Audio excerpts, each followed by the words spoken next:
नमस्कार मंडळी. तर आज मी बनवला मटार निमोना. त्यासाठी मी घेतले 2 मिडियम साईजचे बटाटे, 1 कांदा, 1 टोमॅटो, अद्रक लसूण पेस्ट आणि मटार जे आहेत ते मी थोडेसे मोठार वाटून घेतले. त्यात आमच्या घरात कबूतर आलं, अडकून बसलं, त्याला कसं बाहेर काढलं. म्हणून जे बटाटे आहेत त्याला मी फ्राय करून घेतले हलकेसे.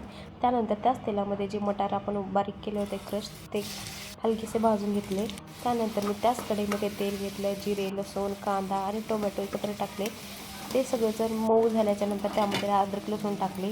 अद्रक लसूण टाकल्याच्यानंतर जे हिरवं मिरचीचं वाटण होतं ना ते टाकलं आणि जे आपले बेसिक मसाले असतात ना ते टाकले, हळद टाकली आणि त्यामध्ये मटर जे आपले क्रश केले होते ना, म्हणजे वाटून घेतले होते ते टाकले आणि त्यामध्ये थोडंसं पाणी टाकले.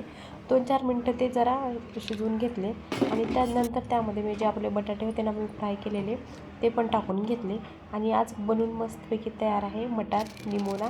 हे जे आहे ना, मी इंस्टाग्रामवरती रील बघितले ते बघून केलं आणि वरून थोडासा गरम मसाला टाकला आणि आता एकदम चवीला भयंकर असा झाला होता मटार निमोना. तुम्ही पण ट्राय करा एकदा नक्कीच.